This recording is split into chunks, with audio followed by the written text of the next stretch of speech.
Utoy? Sino ka ba, Utoy? Dang, ba't niyo po pinatay yung wifi nyo? Nag-i-scatter ako eh.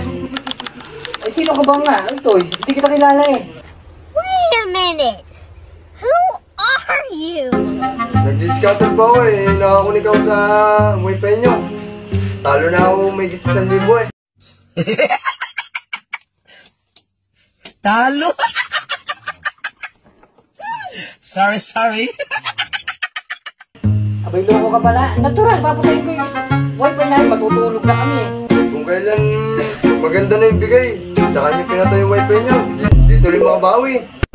Damn! Ah, kaya pala bumabagal wifi namin. Yung mga anak ko nag-aaral ng leksyon. When?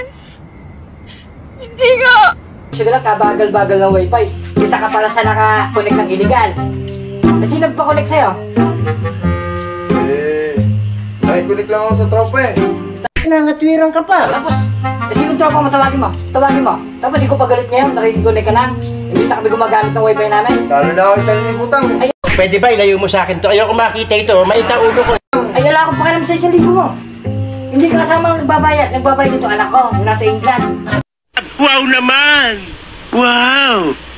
Ba't nakikunik na, hindi ka makakalala? Nakakabawi-bawi na eh. Pinatay niyo yung wifi niya. Nakakunik ako dyan. Abay, Utoy, hindi ka pa taga-titigan. Bakit pagpunti ka sa katawan mo, Utoy?